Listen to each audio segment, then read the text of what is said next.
Yang selanjutnya yaitu perangkat keras SIM ketatausahaan.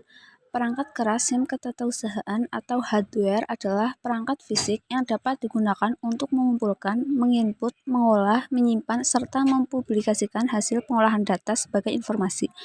Perangkat keras ialah perangkat yang digunakan untuk memasukkan data ke dalam komputer. Perangkat keras memiliki beberapa komponen yang dipisahkan menurut fungsinya, yaitu ada input device, process device, output device, dan salt device, dan peripheral atau unit tambahan. Hardware berfitur lengkap tentunya akan menghasilkan informasi yang lebih baik atau berkualitas. Ada beberapa contoh komponen perangkat keras dalam SIM ketatausahaan. Yang pertama yaitu CPU atau Central Processing Unit, merupakan perangkat keras yang bertanggung jawab untuk memproses instruksi dan melakukan pengurusan melalui informasi pada sistem komputer. Dengan perangkat atau unit yang tersedia dalam sistem komputer juga akan menjalankan perintah yang terkait dengan perintah tersebut melalui informasi yang diterima. Perangkat input dan output dapat beroperasi untuk menerima informasi eksternal, fisik, dan non-fisik lainnya. Ada banyak jenis perangkat input dan output yang berbeda yang dapat kita lihat, yaitu keyboard, monitor, drive, kamera, printer, pemindai, dan lainnya. Perangkat penyimpanan mendaftarkan prosesor kecil sehingga tidak dapat menyimpan semua informasi, sehingga prosesor harus dilengkapi dengan kapasitas penyimpanan yang lebih besar, yaitu memori utama. Ketika menghasilkan informasi yang berguna untuk manajemen dalam proses yang akan direalisasikan, manajemen sangat penting dan harus dipertimbangkan dan sama pentingnya dengan komponen lainnya. Perangkat keras komputer memiliki pengaruh terhadap sistem informasi manajemen yang akan dihasilkan. Kesimpulannya yaitu perangkat keras ialah perangkat yang digunakan untuk memasukkan data ke dalam komputer. Perangkat keras memiliki beberapa komponen yang dipisahkan menurut fungsinya, yaitu input device, process device, output device, dan storage device, dan peripheral atau unit tambahan. Assalamualaikum warahmatullahi wabarakatuh. Perkenalkan, saya Cynthia Mulyanti akan memaparkan materi dengan tema perangkat lunak SIM ketatausahaan. Yang pertama, saya akan menjelaskan tentang pengertian perangkat lunak. Perangkat lunak adalah istilah yang digunakan untuk menggambarkan instruksi-instruksi yang memberitahu perangkat untuk melakukan suatu tugas sesuai dengan perintah. Perangkat lunak merupakan program atau sekumpulan instruksi yang memungkinkan sistem komputer melaksanakan pengolahan. Tanpa perangkat lunak, perangkat keras tidak ada gunanya. Perangkat lunak atau software adalah sekumpulan data elektronik yang tersimpan dan dikendalikan oleh perangkat komputer. Data elektronik tersebut meliputi instruksi atau program yang nantinya akan menjalankan perintah khusus. Perangkat lunak juga disebut sebagai bagian sistem dalam komputer yang tidak memiliki wujud fisik yang diinstal dalam sebuah komputer atau laptop agar bisa dioperasikan. Selanjutnya ada fungsi perangkat lunak. Yang pertama, memproses data, perintah, atau instruksi khusus agar pengguna dapat mengoperasikan komputernya sesuai dengan hasil informasi yang diinginkan. Yang kedua, sarana interaksi yang menghubungkan pengguna dengan perangkat kerasnya. Yang ketiga, mengidentifikasi suatu program yang ada di sebuah komputer. Yang keempat, menyediakan fungsi dasar dari sebuah perangkat keras agar dapat dioperasikan seperti ketersediaan sistem operasi pada komputer.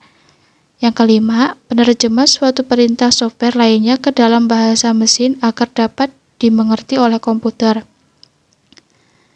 Selanjutnya ada jenis-jenis perangkat lunak. Yang pertama, perangkat lunak berbayar. Software yang mengharuskan penggunanya untuk membayar dengan harga tertentu untuk bisa menggunakan perangkat lunak tersebut. Meskipun sudah dibeli, namun lisensi untuk menyebarluaskan tidak diberikan kepada pengguna, karena tindakan tersebut termasuk ilegal. Contoh software berbayar adalah Adobe Photoshop, Microsoft Office, Microsoft Windows, dan sebagainya.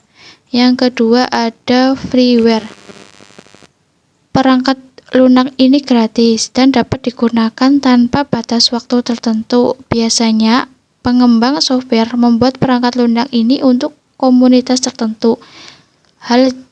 Hak cipta tetap dipertahankan sehingga siapa saja dapat melakukan update software terbaru.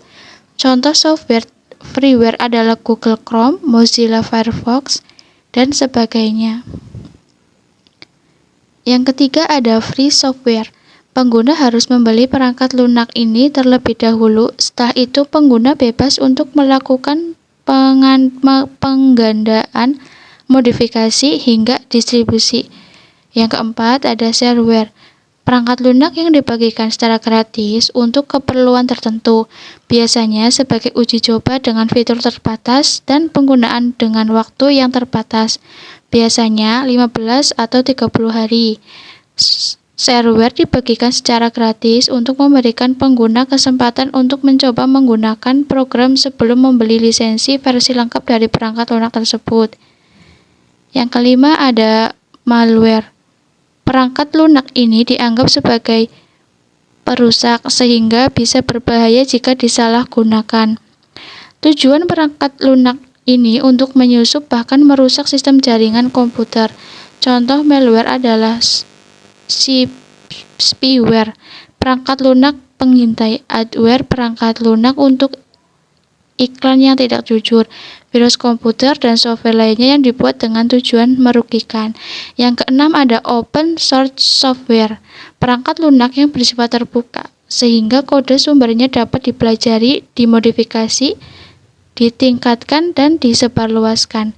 Perangkat ini biasanya diperoleh secara gratis dan digunakan oleh komunitas tertentu untuk dikembangkan dengan lisensi GPL. General Public License. Contoh perangkat lunak ini adalah Linux yang fungsinya setara dengan Microsoft Windows. Ya, yang terakhir ada contoh perangkat lunak. Yang pertama ada software system. Perangkat lunak ini berperan sebagai sistem operasi komputer, contohnya seperti Windows, Linux, dan Mac. Yang kedua ada software browser. Sesuai namanya, software ini memiliki fungsi sebagai mesin pencari situs untuk mendapatkan berbagai informasi secara online. Beberapa di antaranya adalah Chrome, Opera Mini, Mozilla Firefox, Internet Explorer, dan sebagainya. Yang ketiga ada Microsoft Office. Software ini sangat berguna untuk mempermudah atau meningkatkan efisiensi berbagai pekerjaan kantor, seperti perangkat lunak pengolah kata, pengolah angka, atau akuntansi, media presentasi, dan lain-lain. Contohnya seperti Microsoft Excel, Microsoft Word, Outlook, dan PowerPoint.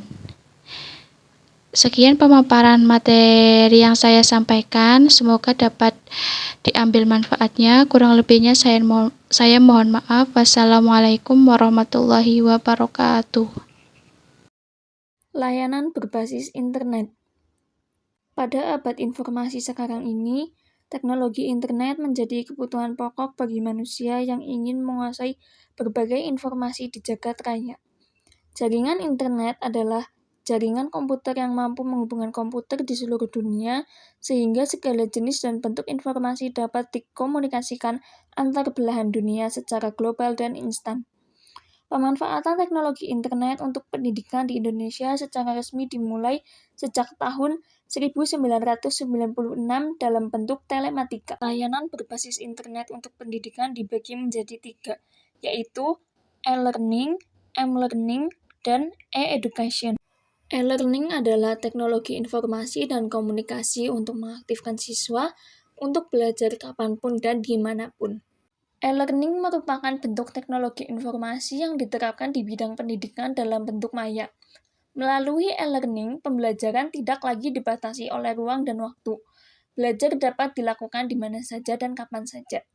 Adapun beberapa manfaat dari e-learning, salah satunya dapat membawa suasana baru dalam ragam pembelajaran. Pemanfaatan e-learning yang baik dapat meningkatkan hasil pembelajaran dengan maksimal.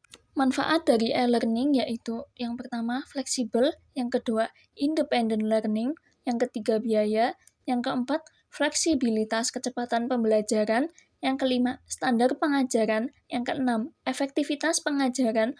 Yang ketujuh, kecepatan distribusi. Kedelapan, ketersediaan on-demand dan otomatisasi proses administrasi. M-Learning adalah perangkat elektronik portable yang digunakan sebagai tren dalam pendidikan tinggi. Untuk mengakses dan berbagi informasi, M-Learning adalah model pembelajaran yang memanfaatkan teknologi informasi dan komunikasi. Manfaat dari M-Learning terbagi menjadi 3, yaitu suplemen, komplement, dan substitusi. Selanjutnya yaitu e-education.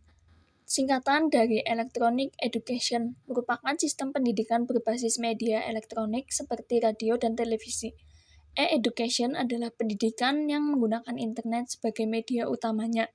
Sistem dari e-education memungkinkan untuk diakses melalui berbagai terminal di berbagai tempat sesuai dengan mobilitas pengaksesnya.